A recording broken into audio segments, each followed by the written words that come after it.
Saludos familia MBC.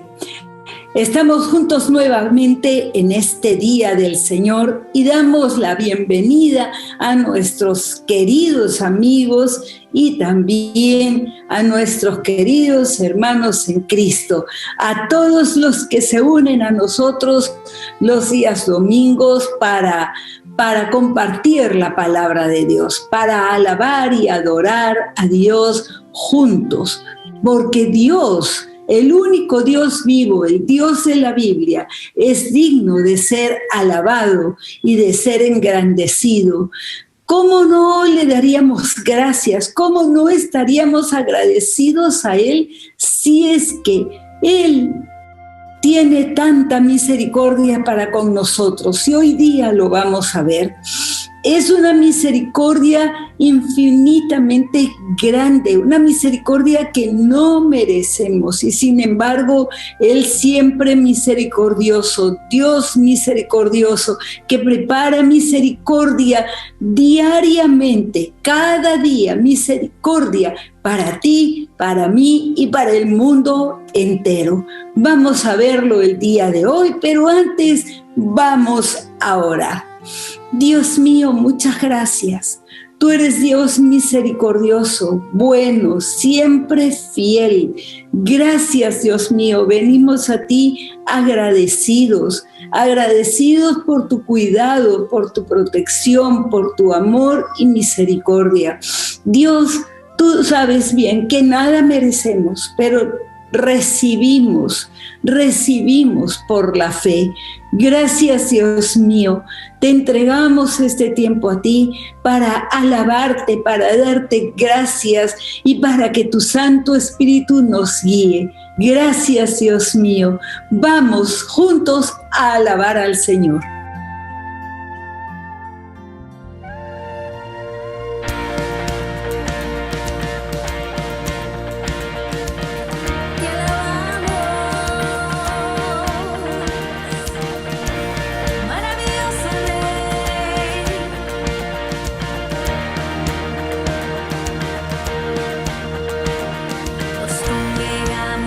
Hoy con anticipación, clamándote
Jesucristo, reinas con poder,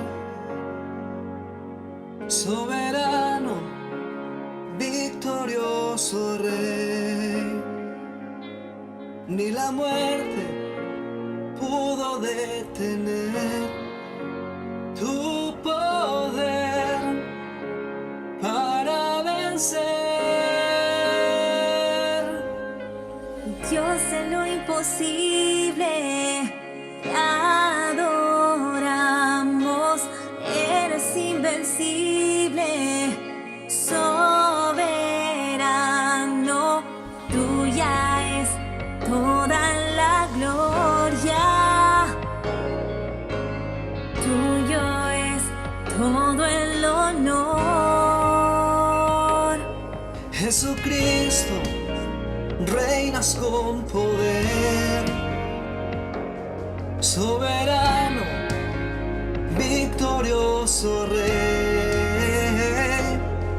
Ni la muerte pudo detener tu poder para vencer.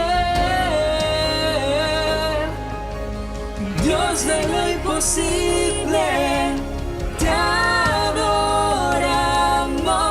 eres invencible, soberano, tuya es toda la gloria, tuyo es todo el honor, tuya es toda la gloria, tuyo es todo el honor.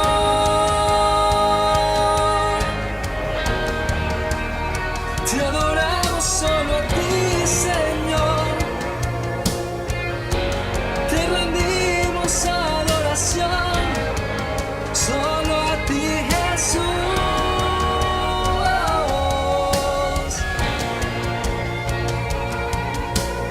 Te adoramos, Jesús. Dios de lo imposible, te adoramos, eres invencible, soberano, tuya es toda la gloria, tuyo es todo el honor. Dios de lo imposible, te adoramos, eres invencible, soberano, tuya es toda la gloria, tuyo es todo el honor, tuya es toda la gloria, tuyo es todo el honor.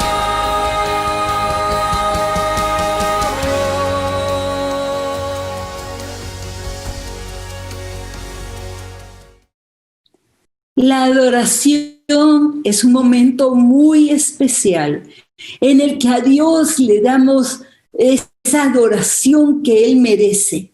¿Quién más merecería ser adorado si solamente Él es Dios? La Biblia lo dice. Es el principio y es el final.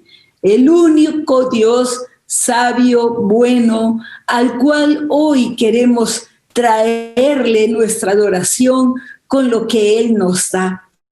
Los diezmos, las ofrendas, las primicias, es la demostración de amor, de gratitud y la demostración de verdadera adoración. Esa adoración pura que ofreció Abraham a Dios cuando todavía no había ley. Aún no había ley, ni la ley del diezmo, no había ley. Y él se lo dio en gratitud por la victoria sobre 5 reyes que Dios le había dado. Reconoció que la recibía de parte de Dios. Vamos a orar para traerle estas ofrendas, esta adoración a Dios. Dios mío, muchas gracias por las grandes bendiciones que tenemos y que muchas veces, mi Señor, estamos como mal agradecidos, siendo ingratos contigo, porque pensamos que deberíamos de tener más. Líbranos de mantener esos pensamientos y te adoramos hoy con mucha gratitud y esa adoración pura de darte a ti. Gracias, Dios mío, lo hacemos en el nombre de Jesucristo y decimos todos amén y amén. Bueno, el día de hoy vamos a entender la misericordia de Dios, cómo a través de la Biblia Dios nos muestra y nos demuestra su gran misericordia para con nosotros, los seres humanos pecadores, que no merecemos ni siquiera una mirada de Él, porque con cada pecado lo hemos traicionado. Sin embargo, Él ha permanecido siempre fiel. Bueno, vamos a hablar de las profecías acerca del nacimiento del Señor Jesús, y allí es donde vamos a poder comprender la gran misericordia de Dios. Muchas personas prejuzgan a Dios y lo rechazan porque tienen una idea de que Dios es malo, de que Dios no es bueno. Vamos a ver hoy día esa gran misericordia de Dios que viene en la Biblia y a través de los siglos. Oremos juntos con nuestras Biblias. Dios mío, gracias, porque esta es tu palabra, es lo que tú has querido darnos a conocer. Podemos conocerte a ti a través de las páginas de la Biblia. Aunque es difícil empezar a leerla y casi no entendemos, con gran paciencia tú vas enseñándonos a través de los años. Gracias, Dios mío. Hoy queremos conocerte más de lo que te conocíamos ayer y acercarnos más a ti. Señor, tu Santo Espíritu nos dé revelación, nos dé entendimiento de tu palabra. Gracias, bendito Dios. Oramos en el nombre de Jesucristo y decimos todos amén y amén. Así sea, así sea. Bien, encontramos en la Biblia muchos tipos de profecías, pero cuando se refieren esas profecías al Señor Jesús, al Hijo de Dios, que vino a este mundo para salvarnos, entonces podemos comprender el por qué, el para qué y qué es lo que Dios nos quiere decir. Vemos que la palabra de Dios, y lo hemos dicho antes, es toda una historia de principio a fin. La historia de Dios y su relación con el ser humano. Su relación continua, constante, permanente a lo largo de los siglos con el ser humano. Dios siempre buscándolo, siempre queriendo estar con él, con ellos, con nosotros, con los seres humanos. Dios es así y nos lo demuestra en la Biblia. Vamos a ver, ¿qué es una profecía?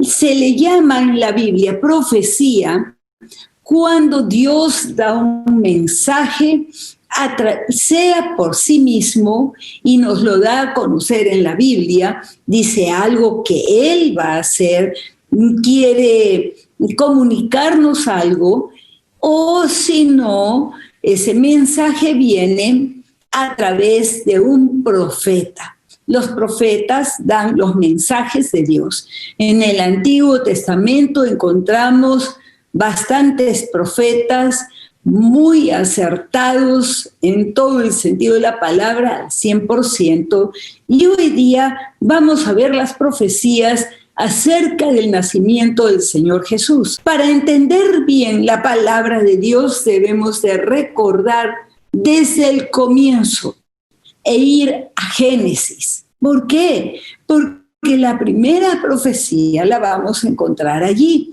en el libro de Génesis.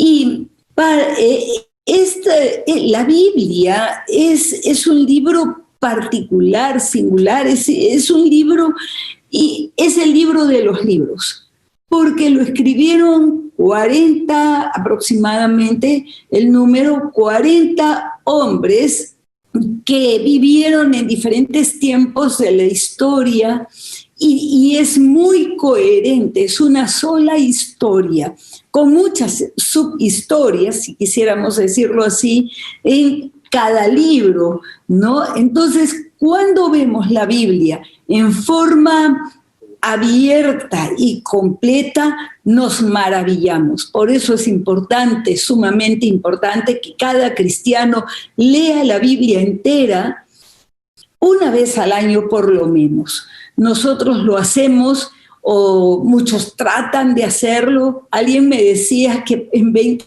años de cristiana, este año está decidida a que sí va a terminar de leer toda la Biblia. Entonces tenemos el cuadro completo cuando hemos leído toda la Biblia. Bien, vamos a ver estas personas que escribieron las profecías, los libros de la Biblia. En 1400 años, a lo largo de 1400 años, escribieron guiados por el Espíritu Santo. Y es que el Espíritu Santo ha inspirado toda la Escritura, toda la Biblia. ¿Para qué? Para que nosotros podamos conocer a Dios y sus intenciones para con nosotros. Es un libro verdaderamente asombroso y que nos muestra el plan de salvación. No solamente el plan, sino el cumplimiento y hasta el final, esa salvación. Está permanentemente. ¿Salvación de qué? Salvación del ser humano. Entonces, estamos en Génesis.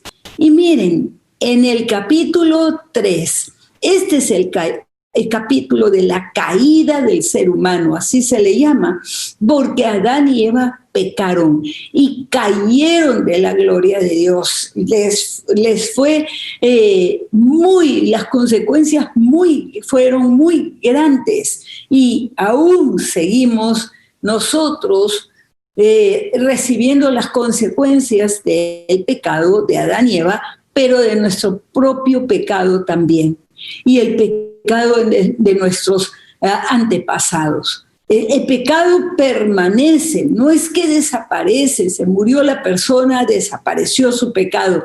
No, siempre hay consecuencias a las generaciones que vienen. Pero estamos en Génesis y vamos a leer el capítulo 3, el capítulo de la caída. Es cuando la serpiente, o sea, el diablo, tentó a Eva, y Eva comió del fruto de que Dios había dicho que no comieran. De ese árbol no comeréis, porque el día que coman moriréis, le había dicho a Adán. Y Eva comió, y después le llevó y le habrá dicho, me imagino yo, Adán, esto está bien rico, prueba. Y Adán lo comió también. Esa fue la rebelión de Adán y Eva contra Dios, y por eso quedaron separados de Dios y ocurrió la muerte espiritual. Pero vamos a leer Génesis 3, capítulo 14 en nuestras Biblias, vamos a leerlo. Dice así: primero Dios, después del pecado, habló con Adán, después habló con Eva y después habla con el diablo, con la serpiente. Y Jehová Dios dijo a la serpiente: por cuanto tú hiciste, maldita serás entre todas las bestias y entre todos los animales del campo. Sobre tu pecho andarás y el polvo comerás todos los días de tu vida.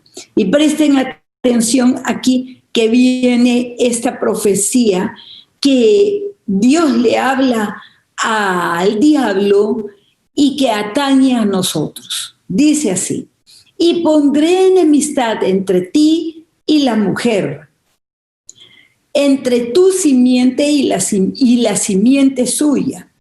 Esta te herirá en la cabeza y tú le herirás en el calcañar.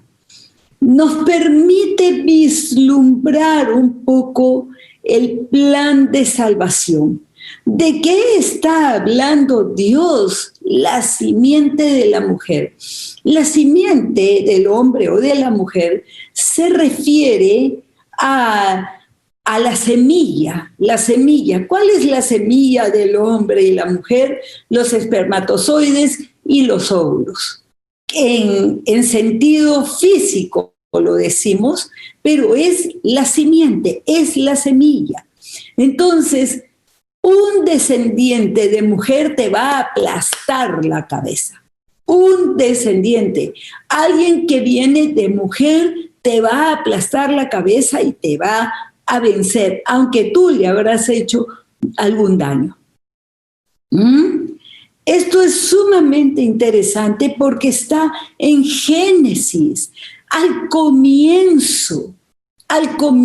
Nosotros nos faltaba pues siglos de siglos para nacer nosotros. Sin embargo, podemos descubrir, vislumbrar un poquito la misericordia de Dios. Estos dos seres humanos lo habían ofendido tremendamente, una ofensa, una rebelión, un darle la espalda, una traición. Y Dios habla al diablo de un plan de salvación. La salvación la vemos desde el comienzo. ¿Por qué? Porque Dios es siempre misericordioso, eternamente misericordioso. Era para destruir a Adán y a Eva y destruirlo todo y estar furioso con ello. Dios es juez justo, pero es misericordioso. Su misericordia es para siempre y lo repite en los salmos. Es para siempre, eternamente. Así es Dios. Y cuando dice estas palabras, nosotros nos asombramos y decimos verdaderamente, su misericordia es infinita, es grande. Siguió amando al ser humano. No dijo, no, ya no te quiero. No.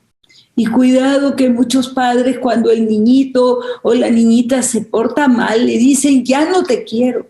Así no debe ser el amor de padres. Los padres deben reflejar ese amor de Dios que es incondicional.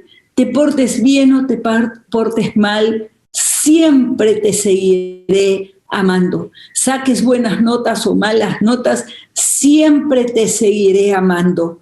No te voy a rechazar. Eso es lo que Dios hizo con Adán y Eva y con la humanidad, y que lo hace todos los días para ti, para mí. Cada día su misericordia y su amor, porque nada nos puede separar del amor de Dios. Siglos después se habían formado ya las naciones y siguió amando a los seres humanos a pesar de que todas las naciones adoraban a ídolos. Dios, a partir de Abraham, formó una nación muy especial, su pueblo especial, y lo formó para que fuera un testimonio de Dios al mundo. Y de allí nace Israel, el pueblo de Dios. Así lo llama Dios en la Biblia, mi pueblo, para que mostrara al mundo la misericordia de Dios. El primer rey de Israel, porque rechazaron el reinado de Dios. Miren, Israel era la única teocracia en el mundo. Es decir, eran gobernados por Dios directamente a través de, digamos, de Moisés, de los jueces, de los reyes, pero Israel pidió un rey. Querían ser como todas las naciones y Dios les dio un rey. Y le dijo al profeta Samuel, le dijo, no te han rechazado a ti, sino que me han rechazado a mí. Y le dijo a Samuel, úngeles un rey, porque eso es lo que ellos quieren. No quieren que yo reine sobre ellos. Y aún así les dio un rey. Y el primero fue Saúl, que fue un rey muy rebelde a Dios, un rey malo. Pero luego Dios mandó a Samuel a ungir a David. David fue el segundo rey, un rey que como hombre no era perfecto, pero fue un hombre adorador a Dios, adorador, un hombre de fe, un hombre que si pecaba se arrepentía, pero se arrepentía para no volverlo a hacer nunca, nunca más. Encontramos en David un hombre que Dios dice que tiene un corazón como para él, como el corazón de Dios. Un hombre misericordioso, humilde, tenía sus defectos, pero tenía algo que le agradaba a Dios y era su corazón. La mayoría de los salmos que están en nuestras Biblias fueron escritos por el rey David. Y este rey más adelante falleció y lo sucedió su hijo Salomón. Salomón fue un buen rey, el más sabio que había habido de los hombres y que al final de sus días se alejó de Dios. Pero este rey ofendió a Dios y la siguiente generación heredó el reino, es decir, un hijo de David, de Salomón en este caso, pero es la línea de la dinastía de David. Y muere Salomón y lo hereda su hijo Roboam. Y entonces Roboam era joven y era un joven necio. Él pidió consejo a los ancianos, a los jóvenes que lo rodeaban y pidió consejo a los ancianos. El primer consejo fue de los ancianos, que le dijeron que trate al pueblo como un gobernante sabio y que fuera bueno con ellos, que no les aumentara los impuestos, y le da consejo. Estos ancianos, él escucha y luego les cuenta a sus jóvenes amigos. Y los amigos le dicen, no le hagas caso, ponles más impuestos y diles que tú vas a ser más grande que su padre y que va a ser más exigente que su padre. Entonces, el necio hijo de Salomón decidió por decirle al pueblo, no, yo voy a ser más grande que mi padre, yo les voy a poner más impuestos que mi padre, porque miren, mi padre es el dedo meñique, yo voy a ser más grande. Y el pueblo resentido, Israel estaba formado, como ustedes saben, por 12 tribus. Las 10 tribus del norte se resintieron mucho y le dijeron a Roboam, no tenemos nada que hacer contigo, no tenemos nada que hacer con la casa de David, por lo tanto, nosotros nos separamos. Se separaron 10 tribus y ese reino, la Biblia lo llama el reino de Israel. Al sur se quedaron 2 tribus, Judá y Benjamín. Más tarde, la tribu de Judá absorbe a la tribu de Benjamín, pero esas 2 tribus son los que se pertenecen al reino de Judá. Miren, reino de Judá, y Jesús es el león de la tribu de Judá, lo dice la Biblia. Ustedes pueden buscarlo esto y pueden leer en el libro de Reyes el reinado de Saúl y también de Salomón, como fue desechado por Dios. Y también pueden ver cuando se divide el reino en los primeros capítulos de Primeras de Reyes. No tenemos tiempo el día de hoy porque queremos ir a otras profecías también. Jeroboam reinó en el reino del norte, y para que la separación fuera más grande, más sólida del reino del sur, les hizo adorar a ídolos. Entonces, las 10 tribus de Israel, adoradores de ídolos, solamente en el reino de Judá, con su capital Jerusalén, ahí se adoraba a Dios. Esas 10 tribus se les llama las 10 tribus perdidas de Israel.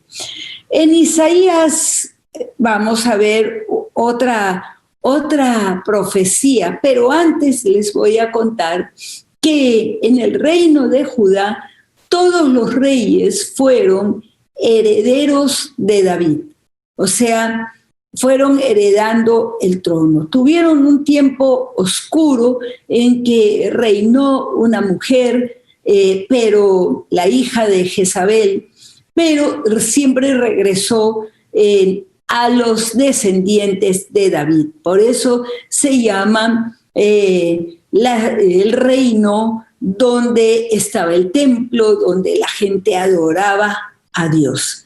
Pero con los años se fueron pervirtiendo, se fueron corrompiendo y empezaron a adorar ídolos, igual que el reino del norte.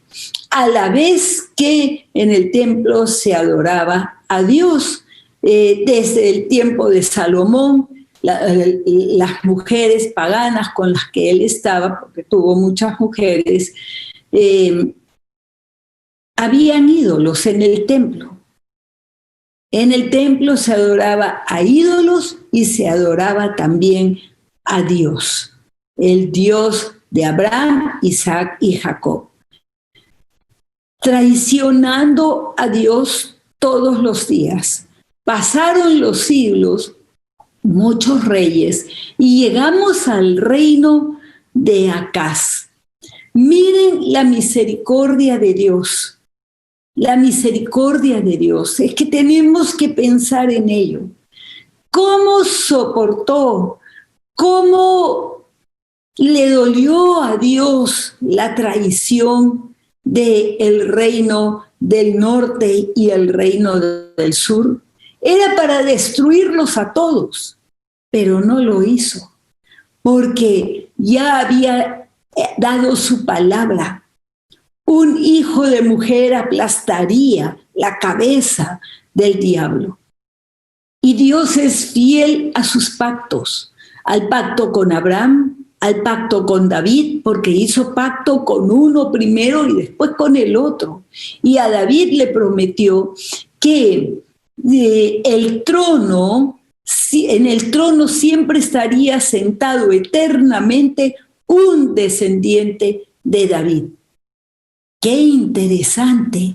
Miren, cuando vemos la Biblia y ya conocemos los libros, por eso son tan importantes los estudios de la Biblia, porque se va entendiendo, se va abriendo la mente para conocer a Dios y comprender. Nuestra mente no está reñida con la fe. Lo que pasa es que cuando no entiende, simplemente no lo entiende, y no lo entiende porque le falta conocimiento de la Biblia. Por eso es tan importante que se sigan estudios bíblicos serios, en los cuales podamos decir: oh, mi Dios es tan misericordioso. No, Dios no es malo, es bueno, es bueno. Y vamos a ir al tiempo del rey Acaz.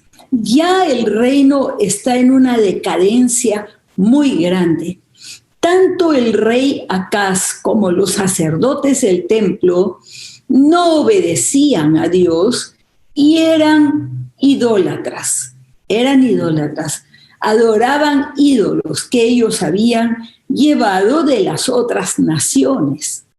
Y en Isaías 7, vamos al libro de Isaías, capítulo 7, tienen que pasar los salmos, los proverbios, y van a llegar a Isaías.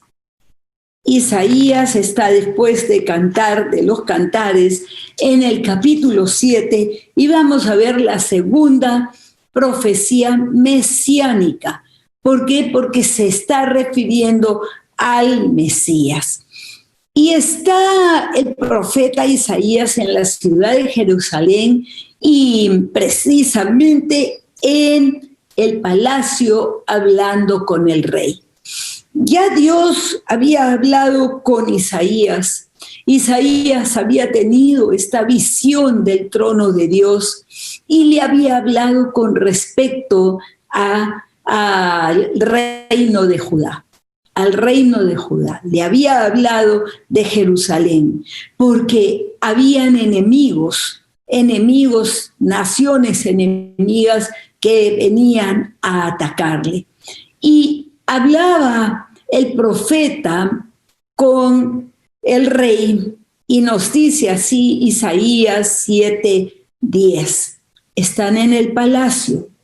Eso tenemos que tener en mente. En el palacio, Isaías es un profeta, pero el rey puede mandarle a cortar la cabeza en una. Así eran los reyes en ese tiempo, eran dueños de los súbditos y tanto se había pervertido Israel que los reyes, del reino de Judá, tanto se habían pervertido que eran como los otros reyes de los pueblos paganos. Y dice así: habló también Jehová a Acaz, diciendo: pide para ti señal de Jehová tu Dios. Demándala, ya sea de abajo en lo profundo o de arriba de lo alto. Todos tenemos la libertad, el libre albedrío de buscar consejo de lo alto, ya sea de Dios o de lo bajo, de lo demoníaco, del ocultismo, del horóscopo, de religiones paganas, etcétera, etcétera. Somos libres. Y aquí le está diciendo: tú escoge, pide señal, ¿no? Y respondió Acaz: no pediré. Es el rey, puede mandar a matar a Isaías. Dice: no pediré y no tentaré a Jehová. Dijo entonces Isaías: oíd ahora, casa de David. ¿Os es poco el ser molestos a los hombres, sino que también lo seáis a mi Dios? Son las palabras que le está diciendo de parte de Dios Isaías. Por tanto, el Señor mismo os dará señal. En otras palabras, mira acá, tú no has pedido la señal, pero yo soy Dios, igual te la quiero dar. En mi gran misericordia te doy la señal, por boca de Isaías. Por tanto, el Señor mismo os dará señal. He aquí que la Virgen concebirá y dará a luz un hijo, y llamará su nombre Emmanuel. Esta profecía, podríamos hablar de esta profecía todo el tiempo que tenemos para la prédica, pero no lo podemos hacer, nos falta el tiempo. ¿Qué estaba sucediendo en el reino de Judá? Estaban ofendiendo a Dios todos los días. Y a lo largo de los años, de los siglos, Dios los siguió amando y Dios siguió fiel al pacto que había hecho a Abraham y también a David. Así es que le da la señal.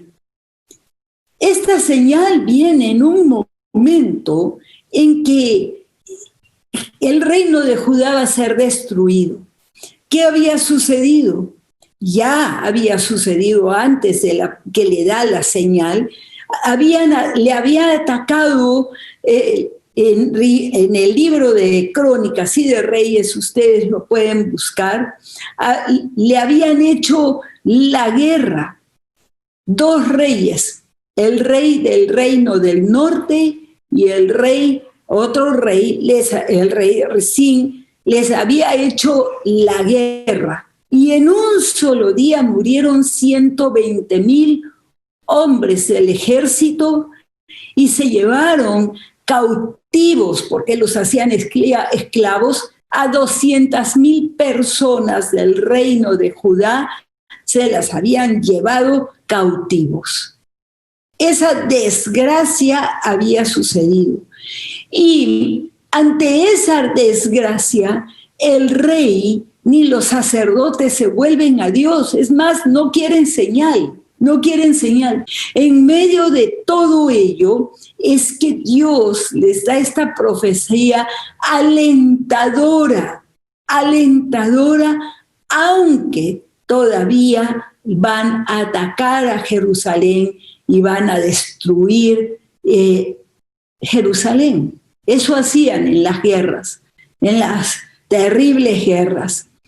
Esta gran derrota, el rey de Siria, el rey Resín y el rey Peca unidos, miren, el reino del norte, algunos eran de las parte de las 10 tribus, entre hermanos atacaron, pero también había sido repoblado el territorio del reino del norte y se habían llevado a las personas a otros lugares y habían llevado gente pagana, otra gente que no eran judíos.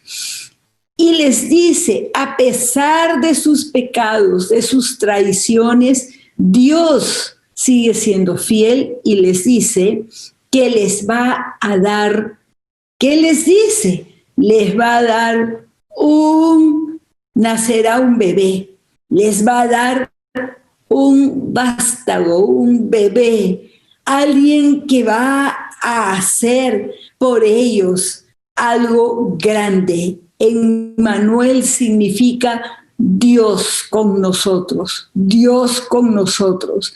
Les está diciendo que Dios quiere seguir estando con ellos, quiere seguir estando con ellos, pero por supuesto el rey no entiende nada y seguramente las personas que lo supieron tampoco entendieron nada.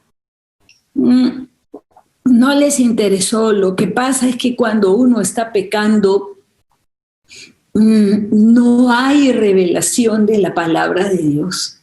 Le falta tener ojos para ver y oídos para oír. ¿Por qué? Porque el espíritu de la persona se muere sin Dios, lejos de Dios, está prácticamente muerto. No tiene comunicación con Dios y por tanto no tiene revelación. Y esta profecía fue dada unos 700 años antes de que sucediera. El amor de Dios a mí me sorprende muchísimo y su misericordia también. Una virgen, ¿cómo puede ser una concepción virginal? Es la única, y estoy segura que el mismo Isaías no entendió, pero escribió lo que Dios le guiaba y le decía. ¿Cómo va a concebir una virgen? No puede seguir siendo virgen porque para concebir un bebé se necesita la intervención de un hombre. Pero sin nada de ello, habrá una virgen que daría a luz, un bebé. Otra profecía, y la tercera profecía que vamos a ver hoy, la encontramos en Isaías 9, en el mismo profeta al tiempo da otra profecía. 9, Isaías 9, repito, Isaías capítulo 9, versículos 6 y 7. En todos estos desastres que le ocurrían al reino de Judá, y Judá significa alabanza, reino de Judá, a pesar de todo su pecado, de todos sus ídolos y toda su hipocresía y todo ello, esta profecía es dada por Isaías.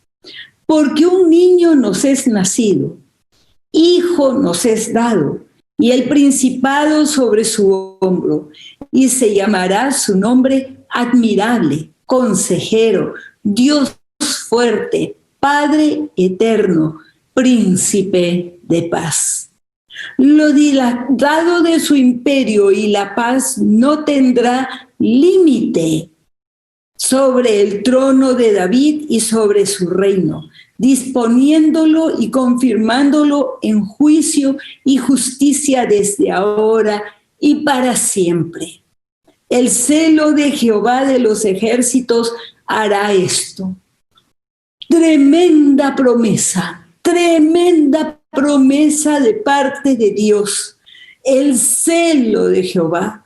¿Saben ustedes que Dios es tan bueno, tan fiel, que tiene celo por nosotros? No celos, celo, cuidado, y nos quiere con Él, porque ama al ser humano a pesar de todas sus maldades. La profecía, en primer lugar, es la encarnación de el Mesías. Porque un niño nos es nacido, hijo nos es dado. El Mesías, Dios mismo, encarnándose. El Verbo se hizo carne. Dios mismo en medio de nosotros, en forma de ser humano, un bebé. Es tremenda esta profecía. Es como para quedarse meditando y pensando, Dios mío, pero cuánto amor, cuánto amor.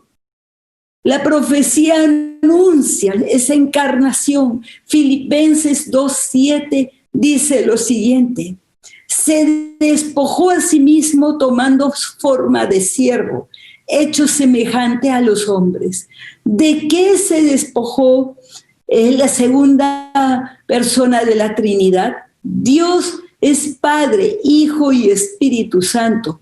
Es el Hijo el que se despoja de su gloria, se despoja de su majestuosidad, de todo lo que tenía para venir a este mundo como un bebé. Es que esto es tremendamente revelador y grande. ¿Cómo Dios se hace hombre? En el Evangelio de Juan, en el Nuevo Testamento, capítulo 3, versículo 16 dice: porque de tal manera amó Dios a los hombres que ha dado a su único Hijo, para que todo aquel que en Él crea tenga vida eterna. Vida eterna. Y viene a nuestra mente y a nuestro corazón inmediatamente lo que hemos visto en Apocalipsis y lo que significa la vida eterna. El Señor Jesús no vino a condenar al mundo, Él vino para darnos vida eterna. Es asombrosa esta profecía que se cumple unos 600, 700 años después. En Mateo 28, 18, el Señor Jesús, después de resucitar, dice: toda potestad me es dada en el cielo y en la tierra. Nuevamente viene el pensamiento de Apocalipsis, que Jesús tiene todo el poder, toda la autoridad, hoy en el presente, pero va a ser visto por todos al final de los tiempos, en la consumación. Y sería llamadas las características, vamos a ver, de este bebé. Será llamado admirable.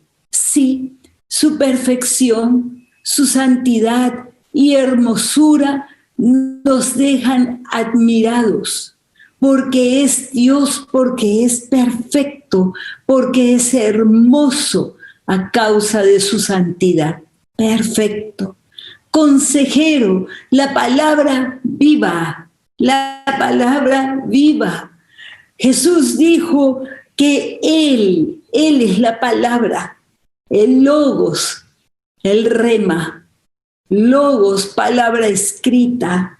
Cada vez que lees la Biblia te acercas a Jesús, y rema, la revelación, la palabra viva cuando hay fe y que lleva a acciones. Dios fuerte, el Dios todopoderoso encarnado en el cuerpo, la carne de un ser humano. Impresionante. De ese ser humano es Jesús, se hizo hombre para venir a rescatarnos. Príncipe de paz. Su reinado tiene una característica muy, muy hermosa, y es la paz. La paz. Esa paz será para siempre cuando el reinado de Jesucristo sea instalado en la tierra nueva y cuando hay el cielo nuevo. Mientras tanto, Jesús reina en el corazón de cada redimido. Yo soy una redimida de Jesucristo. ¿Por qué? Porque creo en Él, porque creo que Él derramó su sangre en la cruz del Calvario para salvarme, para rescatarme, para sacarme de la esclavitud del pecado. Eso hizo ese bebé que creció y se volvió hombre. Miren esto, príncipe de paz, y que va a reinar esa paz por la eternidad, cuando su reino se ha instaurado en la tierra nueva. Su reino será eterno y será cumplida la profecía a David de que un descendiente de David se sentaría en el reino eternamente. No tendrá fin. Jesús es descendiente de David. Aún los demonios le decían: hijo de David, no, ¿qué tienes con nosotros? Le tenían miedo los demonios, porque sabían quién era. ¿Y cuánta gente no lo reconoció? Los demonios saben quién es Jesucristo, pero no se rinden a Él. Muchos seres humanos no se rinden a Jesucristo porque no saben quién es Él, porque se resisten, lo rechazan. Pero su amor es permanente y siempre reinará. La tercera profecía que vamos a ver el día de hoy, podríamos hablar muchísimo de esa sola profecía, pero vamos a Miqueas. Avancen en el Antiguo Testamento, pasen Ezequiel, pasen Daniel y van a encontrar al profeta Miqueas. Este profeta está después de Jonás, inmediatamente después de Jonás, y fue contemporáneo con Isaías. Isaías, al parecer, vivía en Jerusalén y Miqueas vivía a 30 kilómetros aproximadamente de Jerusalén. Son contemporáneos, probablemente nunca se conocieron porque 30 kilómetros a pie no es cosa sencilla. Pero encontramos en el capítulo 5 a Miqueas que habla otra profecía y que no tiene que ver con el nacimiento del Señor Jesús. No tiene que ver con ello. Miren lo que dice. Miqueas capítulo 5, versículo 2, dice así: pero tú, Belén Efrata, pequeña para estar entre las familias de Judá, de ti me saldrá el que será Señor en Israel. Y sus salidas son desde el principio, desde los días de la eternidad. Pero qué profunda esta profecía. Tal vez se lee y se pasa de largo, pero es que es muy profunda. Miren ustedes, Belén era una aldeíta, si llegaba siquiera a aldea. Efrata vendría a ser lo que para nosotros es un distrito, por eso dice Belén de Efrata. Muy pequeña, insignificante, totalmente insignificante para ser parte del reino de Judá o de que algo bueno saliera de ella, insignificante. Pero allí es el lugar del nacimiento de la dinastía del rey David. Allí nació el rey David. Allí está su familia. Entonces, es en ese lugar que dice Miqueas, de parte de Dios, que saldría el que sería Señor de Israel, de todo Israel, aún del reino del norte lo incluye. Y ese es un lugar especial, donde nació David, su familia y también el Señor Jesús. Y dice, Belén, pequeña para estar, pero va a salir un gobernante de ti, que será Señor de Israel. Dice el Señor Jesús. Jesús les dijo, yo soy el pan de vida. El que a mí viene nunca tendrá hambre, no tendrá sed jamás, jamás. ¿Por qué menciono este pasaje del Nuevo Testamento? Porque Belén significa casa del pan. Y Jesús dice que Él es el pan de vida. Maravilloso. Es que toda la Biblia está entrelazada, entretejidos, unos libros con los otros libros. Y es maravilloso cuando uno va profundizando, cuando uno lee y dice, ¿por qué dice esto así? ¿Qué es esto? Esta profecía se está refiriendo al bebé que nacería y que iba a nacer en Belén. Dios da todos los detalles. Es asombroso cómo Dios, con estas profecías, da todos los detalles acerca del Mesías. Mesías o Cristo, que significa Salvador. Jesús vino a salvar al mundo. Dios lo envió a su único hijo por amor a los seres humanos a nacer en un pesebre en Belén, en un lugar pequeñísimo. no insignificante, no lo envió a nacer en una corte, en un palacio, con todas las comodidades. No, nació como cualquier bebé, nace del pueblo y en un establo. No nació en un palacio, en una casa, en una clínica, en un hospital, sino en un establo, junto a los animales.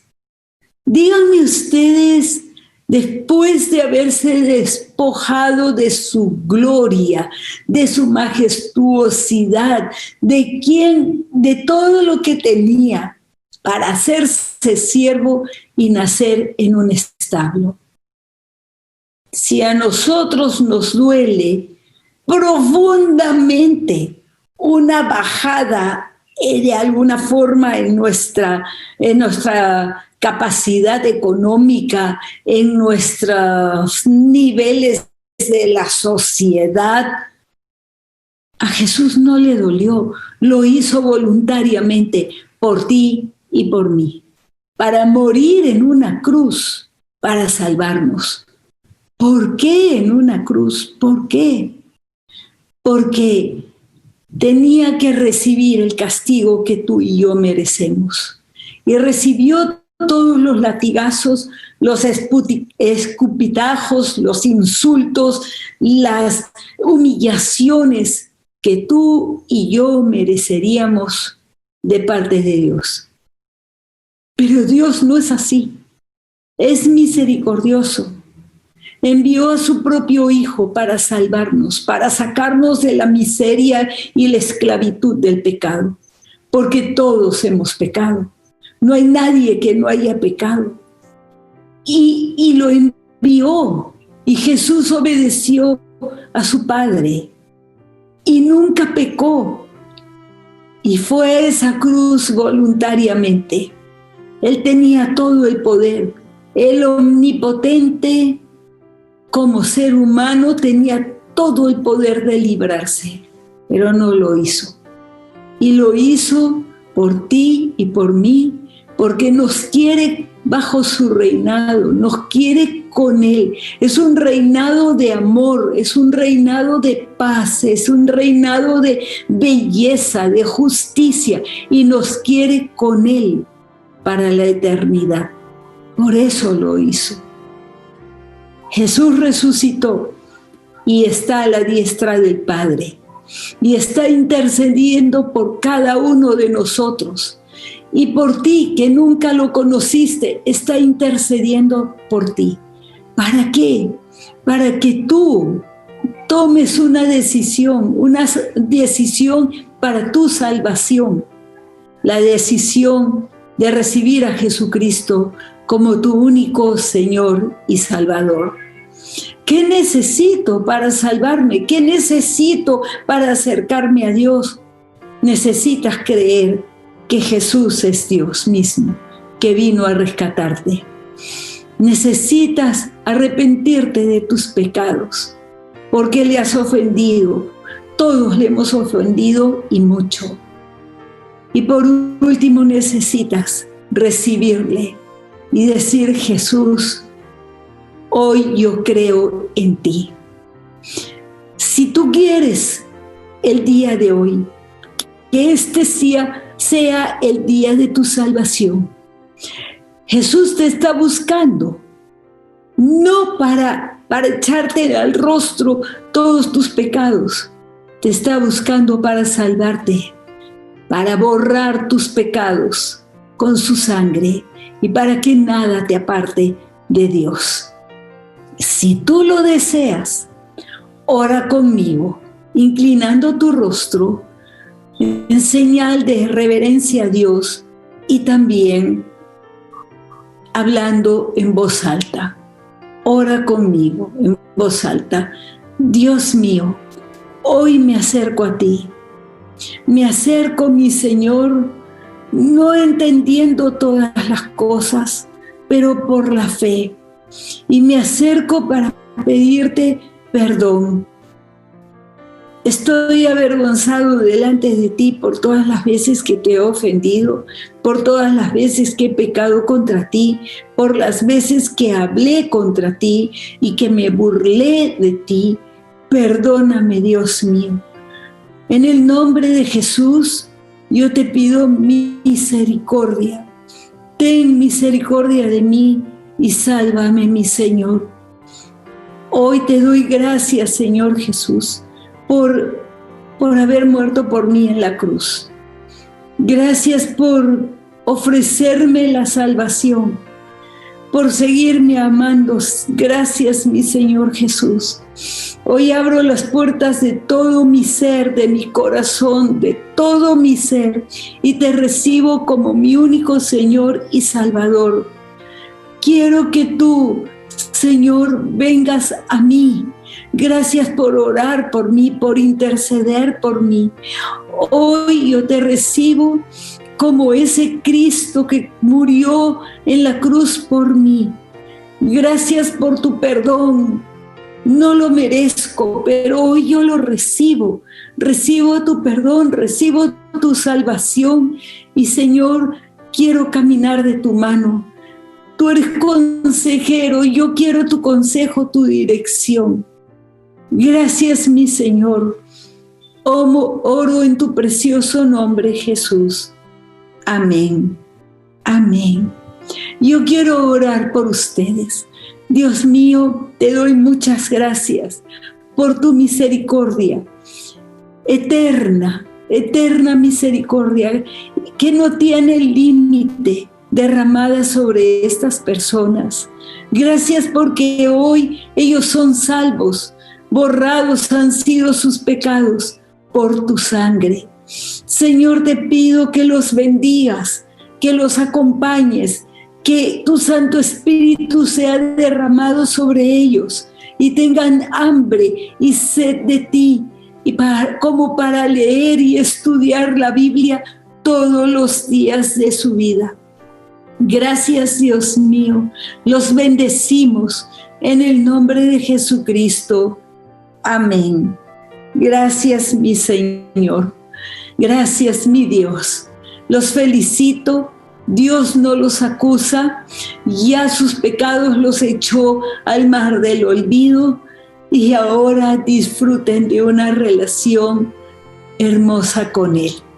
En pantalla tenemos el anuncio de los cursos bíblicos.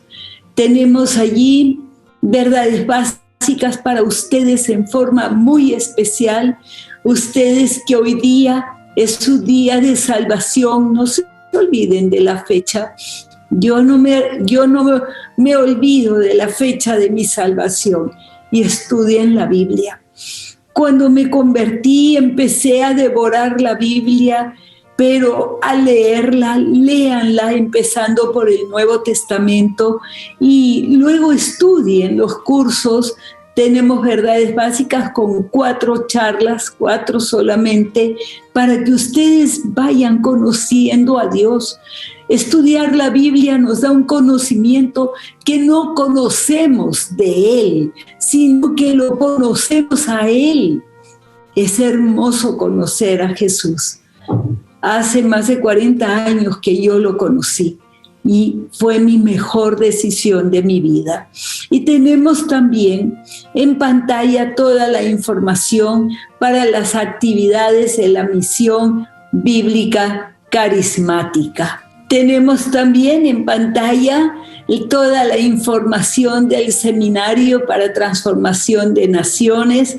Allí lo tienen, las fechas para postular, todos los documentos que es necesario presentar y también la fecha del examen de admisión. Y miren, las fechas están bastante cercanas y también está el número telefónico para recibir toda la información necesaria. Y luego también tenemos el diplomado de consejería bíblica. Esto es para todos los que la quieran llevar, que sean cristianos. Ahí tienen los requisitos, que tengan unos cursos básicos para que puedan entrar a este diplomado de consejería bíblica. Con Biblia en la mano vamos a estudiar, con la Biblia en la mano. ¿Por qué? Porque Dios es el que nos conoce y conoce lo mejor de la consejería para nosotros. Muy bien, llega el momento de orar. Vamos a orar para despedirnos. Dios mío, gracias. Gracias por tu maravillosa palabra. Dios mío, muchas gracias por lo bueno que eres tú, mi Señor, y que tenemos la seguridad que tu misericordia es infinita, que tu amor es infinito, que nada nos puede separar, como tú has dicho.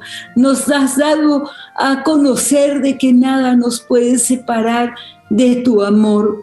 Lo único que nos separa es cuando nosotros nos separamos de ti y pecamos.